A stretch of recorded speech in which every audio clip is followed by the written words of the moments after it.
Պարոն Ռուբինյան, դուք վերջին 5 տարիներին հայ-թուրքական հարաբերությունների կարգավորման գործընթացում հատուկ ներկայացուցիչն եք, եւ մենք այս նիստերի դահլիճում պարբերաբար փորձել ենք ձեզանից պարզել, թե ինչ արդյունք կա հարաբերությունների կարգավորման համատեքստում։ 2022 թվականին մեծ շուկով հայտարարվեց, որ երրորդ երկրների քաղաքացիների համար սահմանը բացվելու է, բայց պայմանավորվածությունը, որի անոնսը նաև դուք բավականին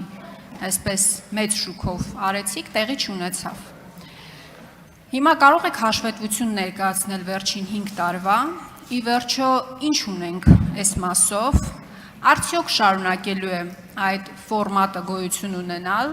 որովհետև առնվազն մեկ դեպք կա, երբ որ հստակ պայմանավորվածություն է ձեռք բերվել, եւ այդ պարզ պայմանավորվածությունը կյանքի այդպես էլ չի կոչվել։ Շնորհակալ եմ։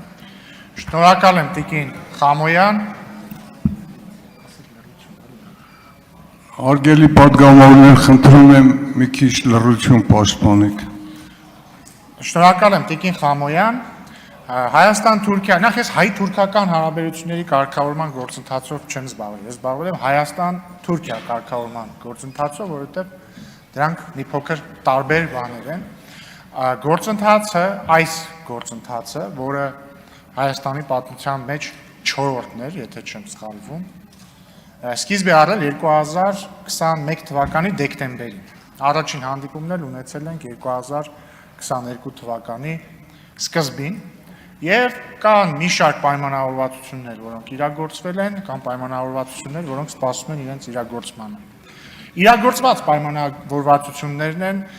Երևան-Ստամբուլ չվերթների վերականգնումը, որովհետև 2022 թվականի դրությամբ դրանք մի քանի տարի արդեն չէին գործում։ Հետագայում այս վերջերս ավելացան այդ չվերթները։ Իրագործված պայմանավորվածություններից էր երկու երկրների միջև ուղիղ ավիաբեռնափոխադրումների հնարավոր դառնալը։ Իրագործված պայմանավորվածություններից էր ուղիղ առևտրի հնարավորության ստեղծումը, որովհետև մինչ այս նկատի ունեմ մաքսային իմաստով ուղիղ առևտրի, որովհետև մինչ այս օրինակ Հայաստանից Թուրքիա որևէ բան արտահանելու համար կամ Թուրքիայից Հայաստան որևէ բան ներկրելու համար դա ձևակերպվում էր Վրաստանի տարածքով, հետո վերաձևակերպվում էր եւ մոտ 1-2 ամիս առաջ արգելքը դրա թուրքական կողմից վերացվեց։ Դրան զուգահեռ ամենակարևոր իրագործված պայմանավորվածությունը Ախալքալակ կարս երկաթգծով Հայաստանի տնտեսվարողների համար օգտվելու հնարավորության ստեղծումն է, ինչը ես կարծում եմ մեծագույն փոփոխություն է, որովհետև ինչ է ստացվում։ Մինչ այս Հայաստանի համար աշխարհը երկաթգծային իմաստով փակ էր, բացել միայն Վրաստանը։ Ամենահեռու կետը, որ Հայաստանից հնարավոր էր երկաթգծով հասնել, Վրաստանն էր, փոթի եւ վերջ։ Եվ սկզբից Ադրբեջանի տարածքով հայկական կողմի համար երկաթգծի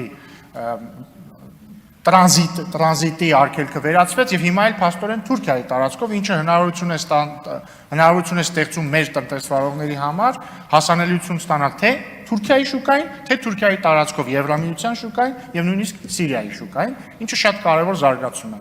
Պայմանավորվածություն է ձեռք բերվել նաեւ անի պատմական կամրջի համատեղ վերականգնման վերաբերյալ հիշեցնեմ անի պատմական կամուրջը, որի մի թևը գտնվում է Թուրքիայի տարածքում, մյուս թևը Հայաստանի տարածքում, եւ ճիշտ մատնանշեցիք, կարևոր պայմանավորվածություն էր նաեւ,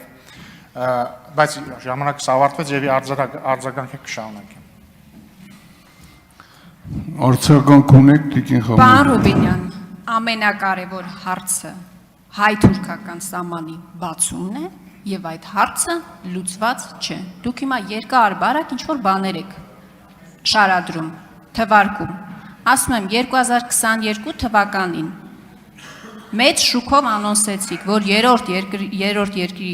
քաղաքացիների համար սահմանը բացվելու է։ Դուք եք անոնսը, մամուլը չի գրել դրա մասին։ Այդ պայմանավորվածությունը կյանքի ինչի չի կոչվել։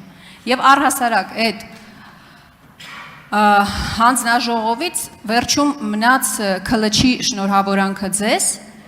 ինչ համատեքստում նկատի ունեմ, նաև ձեր արձագանքում կարող եք դրան էլ անդրադառնալ։ Դասական, դիվանագիտական էթիկետի տեսանկյունից սովորաբար սպասվում են, որ պաշտոնյան այսպես ընտրվի, պաշտոնապես եւ նոր շնորհավորեն։ Այս ժեստը իր կողմից տալիս է ենթադրության հնարավորություն, որ բավականին փաստորեն ջերմ են եղել ձեր հարաբերությունները։ Եթե այդքան կառուցողական են եղել, ջերմ են եղել, ինչու համաձայնության չեք կարողացել հասնել սահմանի բացման մասով։ Շնորհակալ եմ։ Շնորհակալություն, Տիկին Խամոյան, ես ձեզ նույնպես շնորհավորում եմ Պատգամավոր ընտրվելու կապակցությամբ, ինչից ձեր տրամաբանությամբ պետք է ենթադրել, որ իմ եւ ձեր հարաբերությունները բավականին ջերմ են, ինչին ես բացարձակապես դեմ չեմ։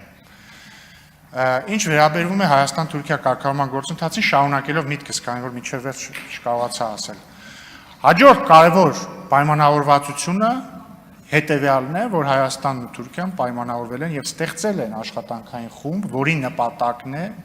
քննարկել տեխնիկական պահանջները Գյումրի-Կարս երկաթգծի վերականգնման եւ վերագործարկման, այսինքն երկու կողմերը արտգործնախարարությունների մակարդակով հայտարարել են, որ սա է նպատակը եւ աշխատանքային խումբ են ստեղծել, ասեմ ավելին, Թուրքիան արդեն սկսել է վերականգնողական աշխատանքները Գյումրի-Կարս երկաթգծի իր հատվածի, մինչեւ մեր սահման։ Ինչ վերաբերում է երրորդ երկրների քաղաքացիների համար եւ դիվանագիտական անձնագիր կրող անձանց համար սահմանը բացելուն, հայկական կողմից վաղուց պատրաստ են ենթակառուցվածքները, թուրքական կողմն էլ վերջերս է ավարտել իր կողմից ենթակառուցվածքների վերանորոգումը, վերականգնումը եւ մենք սպասում ենք պայմանավորվածության իրագործմանը։